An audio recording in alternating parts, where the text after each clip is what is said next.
Okay, today I'm going to show you a really neat tool that you can use to help create your works cited page citations. It's called Easy.bib.com, and it's handy dandy if you're doing MLA style documentation, which is what we use in our class. It's free. If you want to do APA or Chicago Manual of Style or anything else, you actually have to sign up for an account, but I think it's really inexpensive, so that can be useful to you in the future when you have to use those other styles of documentation. But for our class, it's free because we're using MLA, and it's a very cool tool. You can do auto cite. You can put a URL directly in here and it will help you cite it. But let's just take a look around in here first before we go to that.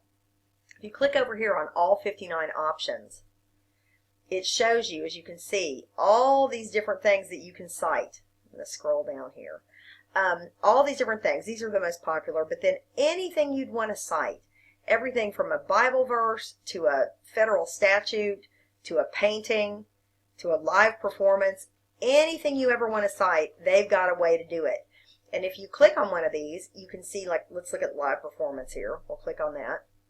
And what happens is, up pops a series of prompts that we can then just fill in the information for if we have it, and it will do a source citation for us. We fill in the right information, we hit create citation, and bingo, it does it for us. So it's a really, really cool feature. And the thing about it, though, it's only as good as the user's knowledge of MLA style documentation. If you don't know anything about that, you're probably going to screw this up, because you have to know something about MLA before this will really work properly for you. And so that's why we go through all the the teaching of, the proper format for a works cited page entry, starting with the author's name and the title and all that sort of thing. You need to know that up front. Otherwise, you're very likely to come up with incomplete citations. You have to know what a proper citation looks like before you really can use this tool effectively. But it still is a huge help. And so let's just walk through it with a few things. I'm going to go to a different, I've got several windows open here, so I'm going to go to a different website just for a second, flip over here. And we're looking at the front page here of msn.com. Lots of different articles, stuff about, Batman, Superman, and Gwen Stefani, and all sorts of other stupid stuff.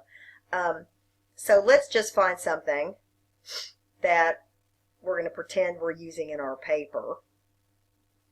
That just looks silly. Come on, where's some good stuff? Where's some good stuff? Any other time there'd be a million things here. Okay, here we go. U.S. sues North Carolina over the transgender bathroom law. So let's click on that, and we'll move this down a little bit so you can kind of see everything on the page. After the ads quit rolling and blinking, we can move up a little bit. So here's our source. It's an article. It's an AP, Associated Press article, but we're looking at it on msn.com, and we can see everything that we've got with our article here. We've got, this is where we are. We're at MSN.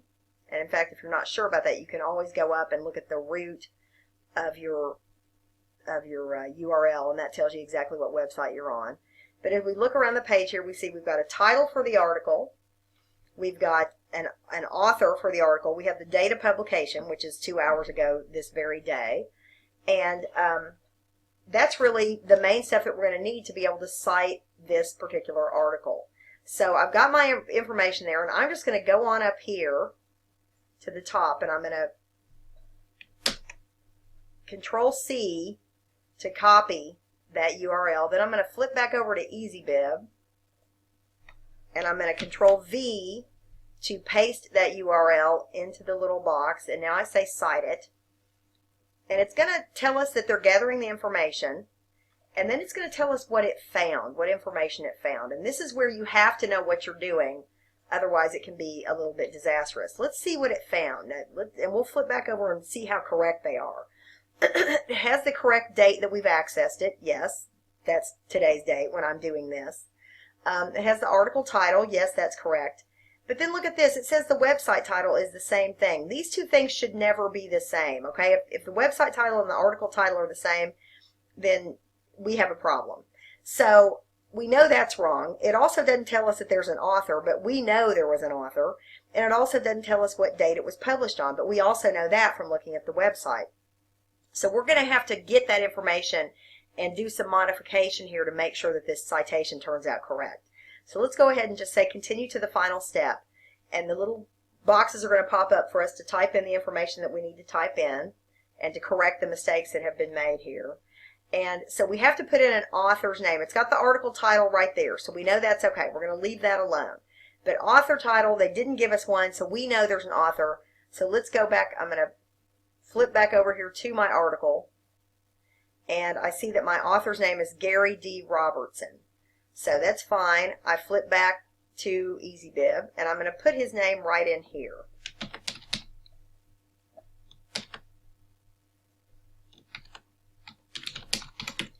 Okay, so there's his name. And keep in mind, you can add, if there are more than one author, you can add another author. You can keep going. You can add editors, translators, all sorts of things. So as many as you need to add, you can add. So we've got our article title. We've got our author's name. And we also know, per the original website, we know that this website title is incorrect. Because we know that we found it at msn.com. So we're just going to put that in there. Publisher sponsor is, yeah, msn.com. We can put MSN for the publisher sponsor if we want. There's really no real necessity to put a publisher or sponsor there, but we can put that in there. Do we want to include the URL? It asks us if we want to leave it out or we want to leave it in. For the purposes of an online class, I'm asking that you always leave your URL on the Works Cited page for me, because that is going to make it a lot easier for me just to click on that, on those links, and go to check your sources and make sure that you're doing your documentation correctly and all that kind of stuff when I actually review your materials. So please do display the URL when you're doing your Works Cited pages for this particular class. The electronic publish date, it says that there isn't one, but we know from looking at our article that the publishing date was 2 hours ago today. So I'm looking at this on May 9th. So that means that's the date that I'm going to put in there. Put that in. And then we did look it up on today's date, so we'll just leave that. We can scroll on down and we'll hit Create Citation. And this is so cool. There it is. What do you know? There is the citation already done for us. It's got your periods where they need to go. It's got quote marks around things that need quote marks. It's got everything in the right order. This is just a really, really great tool to use, and it really speeds things up for you. But it does have, like I said, it's only as good as your knowledge of the basic process. If we didn't understand the process of how to create a correct citation, for example, we would have never caught the fact that this was going to be the same thing as this, and that would have been incorrect to have the same website title as article title. We might not have noticed that there was no publication date that we really needed to have. So sometimes Easy.bib will leave the author's name off and things like that. So you have to know what to look for from your original source to make sure that you're going to do this correctly. So let's just double check another. Let's go to another place. Go here to another source. I've got, this is the opinion pages from the New York Times. You can see up here, that's the website I'm on, the NewYorkTimes.com website. This is an article, an op-ed piece about protecting grizzly bears, and says that apparently there's a problem with protecting grizzly bears. And so let's say that we're using this in our paper and we want to cite it. So I'm going to go back up here, click on that, do Control-C, then go back to Easy.bib, paste this in there, and say cite it. And remember, we had an author, we had the date of publication, all that stuff. So let's see how much it gets it right this time. Oh, they did a much better job this time. Now we've got the website title, New York Times. We know that's correct. We have the title of the article. We know that's correct. We have the publisher, the New York Times. That's correct. We have the date that it was published. True, it was published yesterday. We have the date access today, and we have the author's name. So, boy, they got everything this time. So let's just go ahead and hit Create Citation. And it's working.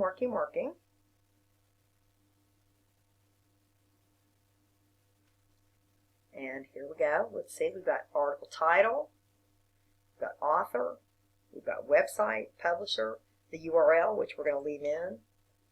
We've got the date that it was published on the website. We've got the date that we looked it up, and now we say, okay, create citation, and it's going to do everything for us. And there it is.